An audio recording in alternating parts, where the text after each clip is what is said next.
Hello everyone!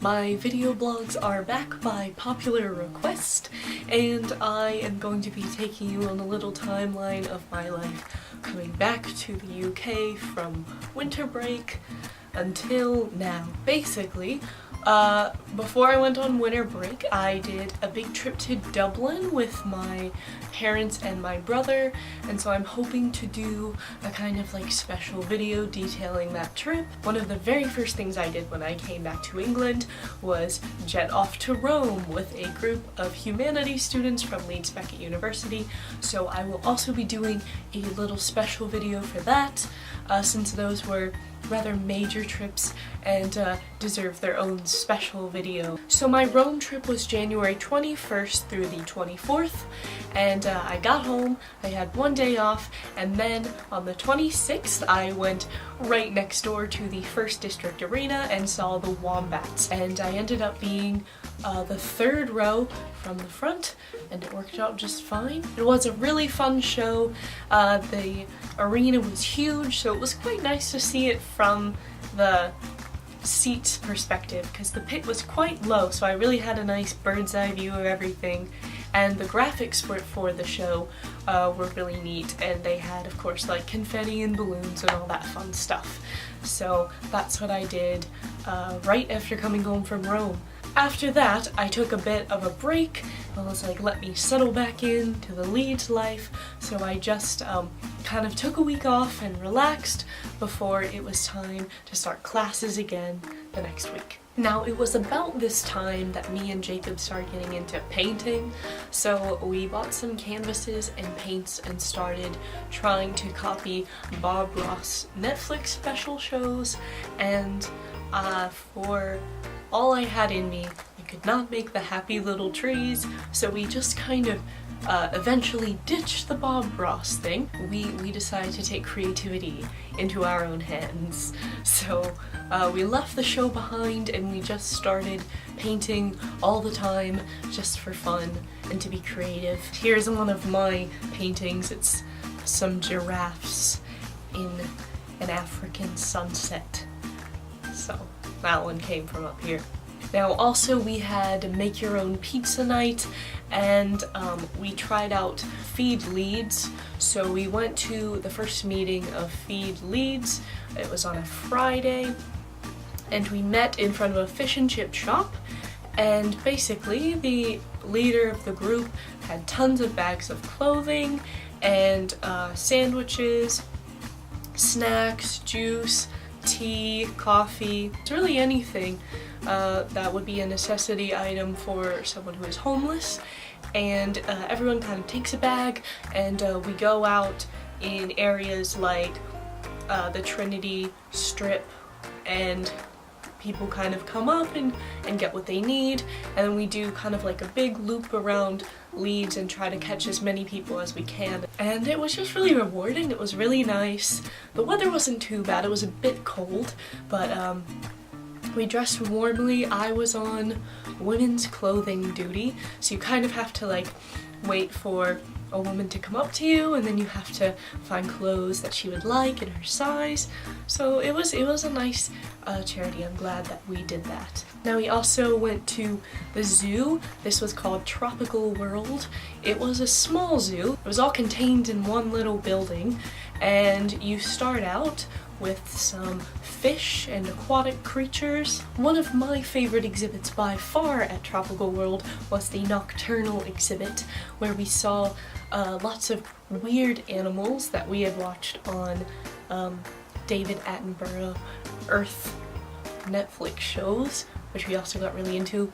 And we also saw bats, and I love the bats. They were adorable. They were very cute.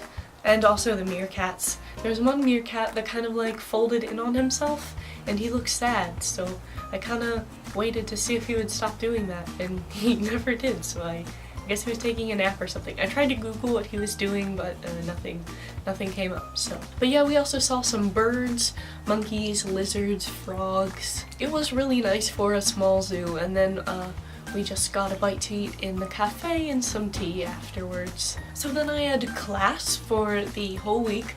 I have 3 classes this semester. On Mondays from 9 until 12 I have writing poetry, which is very nice. I'm enjoying it. We write poetry prompts every class and have them for homework, and then we also have some poetry anthologies that we read and discuss at and between classes. On Wednesday I have broadcasting. That is from 9 to 1, and there's a lecture portion, and then there's a seminar portion, and then there's a studio portion. So for that class eventually we will be in groups, and we will each have to produce our own 15-minute TV live broadcast, and that's what will be graded on as our final project. And then on Fridays I have Early Modern Comedy and Desire, so currently we're reading As You Like It and Twelfth Night by Shakespeare, and we're just kind of discussing the plays, looking at the film adaptations, and just discussing them, and our professor makes us French pressed coffee at our break time, so that's quite nice. So my first day trip back was to Newcastle on the 5th of February. I took the bus in. It is extremely close to where I live, so it couldn't have been too much more than an hour. I got off the bus and went straight for some Pret-a-Manger to have some breakfast. Now the first major site that I saw in Newcastle was the St. Nicholas Cathedral, and that is St. Nicholas as in Santa Claus, patron saint of children, which I thought was interesting. So I just kind of went in, had a look around. As usual, just a quaint, nice little church that had its own sort of grandness to it, I guess. Then I went out in the courtyard, had to walk around the graveyard, as you do, and then a couple paces down was the Newcastle Castle, creatively named. Now the Black Gate just opened apparently to the public, and that is where you get your tickets, but it also has a small little Newcastle exhibit about Newcastle life, and from then to now basically, and then you get to walk past these pits that were essentially jail cells where people were left to die. They are very deep pits is the best way I can describe them. But you take a walk past that and then it's into the castle, and this was probably the most exciting castle I've seen so far. There was so much to explore. It doesn't seem like it when you're there, but it really is quite a big castle, and you're allowed access to whatever rooms you want just by yourself. So they had a little exhibit of life in the castle as soon as you walk in, and then you're free to walk up or down, so I chose up first, and then I went to the Great Hall, and then what was really fascinating was walking into the bedrooms and the chambers, and then kind of seeing the layout of the bathrooms and the bedrooms and how that all fit together. Apparently, people would hang their clothes near the bathroom because they thought the smell would ward off the plague. So it's just like a kind of walk-in closet separating your bedroom from the bathroom, which I thought was quite interesting. And then you got to walk all the way up to the top of the castle, where I saw absolutely beautiful views of the whole city of Newcastle, including its 7 bridges, which are pretty much all visible from the top of the castle, and it was just like really nice view. And then on my way down, all the way down, I saw some more prisons. Apparently, regular people were just allowed into the castle to just make fun of and throw things at the prisoners. So, you know, it's par for the course for that time, I guess. After that, I went to the Bessie Surtees house. Bessie was a member of a richer family in Newcastle, and she wanted to marry someone who was a bit more lowly. Of course, as the story goes, her father did not approve, so she crawled through one of the windows in the Bessie Surtees house and then went to go elope at Leeds Cathedral, the St. Nicholas one that I went to earlier. She was married there, and then she escaped through the window of the house that I went to, so I kind of followed her all through Newcastle without knowing it until I got there. And they have the panel that she crawled out of colored in blue so you can see exactly where she came out of. And then it's just this really interesting Jacobean house inside. You can't see everything, but you do get a feel for how large it is and how it would have operated as an inn. And you do get a sense for the era. It reminded you a lot of like Shakespearean looking houses. After that I walked over Swing Bridge, which is the Red Bridge, one of many in Newcastle, and I went to St. Mary's, which is now more of a culture centre than a cathedral because it was bombed and very much destroyed, so not a lot of the original structure is still standing, but it does have some cool history and exhibits inside. The graveyard at St. Mary's is quite interesting because apparently it was literally overflowing with people, so there's quite a lot of history in that little graveyard. After that, I went to the Baltic Contemporary Art Center and saw some very strange exhibits, including one very dystopian looking huge room. The whole ground was covered in cat litter, so it smelled like cat litter whenever you walked. You could walk in this world, and there were water towers. There's one water tower, and a big poster of a black cat with spinning eyes, and it kind of gave me the creeps, honestly, because it had like videos of birds and like bird sounds, and it was dark and there were just like flashing lights, and it wasn't my favorite, I'm not gonna lie, but there were some other exhibits there as well that were quite interesting. So after that I walked over the very famous Millennium Bridge. That's the one shaped like this. And then I found the Great British Cupcakery, where I got a lemon cupcake and some tea. It was just starting to rain quite heavily at this point, so I was very happy to duck in somewhere and just chill out for a couple minutes. So I had some tea, enjoyed my lemon-filled cupcake. That was a fun surprise. Then I went to the Side Photographic Gallery. Now, this was quite depressing actually, but it was a good exhibit. It was about poverty across the US and the UK, and West Virginia got a shout out. So how about that? Newcastle, West Virginia. Poverty connecting. So after that it was about time to leave, so I made my way back to the city centre. I got a Greg's for dinner, as one does, and then I went into the library, which was directly beside the bus stop, so it was a perfect place to wait for the bus, and I had brought along a book of poetry by the famous poet Carol Ann Duffy. She's quite popular here and has won a lot of awards, so I decided to check her out, and I read The World's Wife. I finished it on the bus, but I almost finished it in the Newcastle library, and then I headed out to my bus about 15 minutes till, got on and had a pleasant journey home. So yeah, that was a great day in Newcastle. Glad I went. So the weekend of the 9th, Jacob and I went back to his hometown of Middlesbrough to celebrate his cousin's birthday.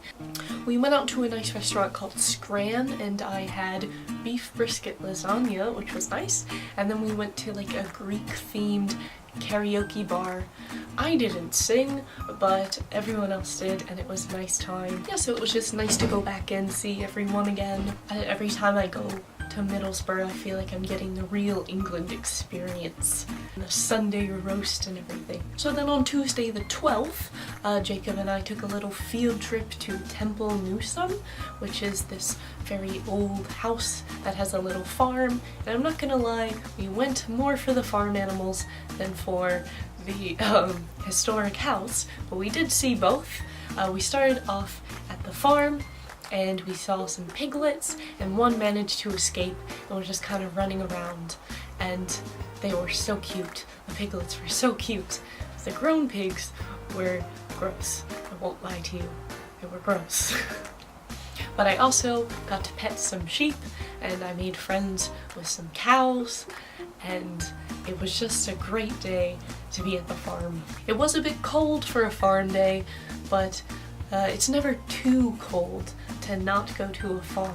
You know what I mean? I think you do. And then of course the cafe had all locally made on the farm foods, and I went vegetarian that day because I think I saw all of the menu beforehand. No piglets were harmed at Temple Newsam by me.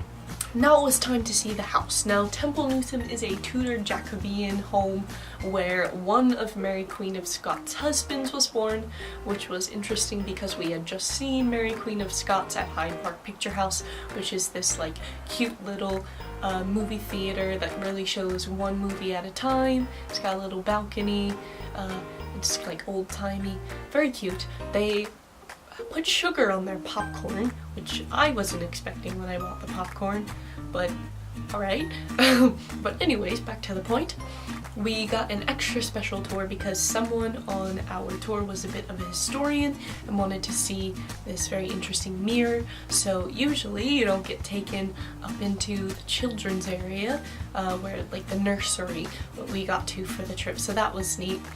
We also saw an organ and some maps and just really old furniture, and then the biggest wine cooler that I had ever seen in my life, made of silver. And then after that we walked through a bit of the gardens and then walked through the greenhouse until they told us we had to leave, and then we left. So all in all, it was a great day at Temple Newsam, 10 out of 10. So the 14th, of course, was Valentine's Day, and we celebrated that by me going to my first ever Poetry Society meeting. Ooh, new club. Basically, we bring in a poem and workshop it 3 weeks out of the month. There's the workshop, and then 1 week is a spoken word poetry night at Growlers, which is a beer shop. So that is soon to come. Also for Valentine's Day, Jacob and I made a nice homemade meal. So we had steaks, which are very good, made by Jacob, and then I shucked oysters, which was extremely difficult and stressful, and then did like an oyster bake, and then made some Red Lobster-esque cheddar biscuits to go with it, and then Jacob showed me England shrimp cocktail, or prawn cocktail, which is extremely different from American shrimp cocktail. It's kind of looks like tiny shrimp soup, and it kind of tasted the same in a weird way, but it was a very nice meal, very enjoyable. So the day after that, the 15th, was a karaoke party at Jacob's flat. I usually get roped into singing Country Roads at these events, but this time brought it back to my emo roots and sang some My Chemical Romance, which was probably embarrassing to share on the internet, but it's out there now, so nothing I can do about it. And then on the 16th, Saturday, another concert I had been waiting several months to see, the Struts at Leeds University Union, and opening was Kelsey Carter, which I had never heard of, but she was absolutely amazing. Very Amy Winehouse-esque, and she was an absolutely insanely good live singer, and her band was cool too. And then the Struts went on, and they put on an amazing show. I got to be in the pit for that one, so I got up close and personal, and they're just a really fun band, really energetic, lots of costume changes. I really want to get the audience involved. One time, the lead singer had everyone go all the way down to the floor and then jump up at the same time when the song kicked in, so that was quite fun. I enjoyed that, and I left with some memorabilia. It's the softest shirt I own. So that really takes you through about 3 weeks back in the UK, trying to settle down from being, you know, Dublin, and flying home, and fly back, fly to Rome. So many flights. Just want to take a little breather before I get back into the swing of things, and still have some fun along the way. So I think I definitely achieved that, and I'm ready to get back into the groove of school and day trips and exploring and all that. Being a Leedsian, a Leedsite, a member of Leeds, a citizen, not a citizen, someone who currently lives in Leeds. But anyway, I will talk to you again next week or next video, whichever comes sooner, and let you know how things are progressing from here. Until then, I will see you later. Have a good one. Bye.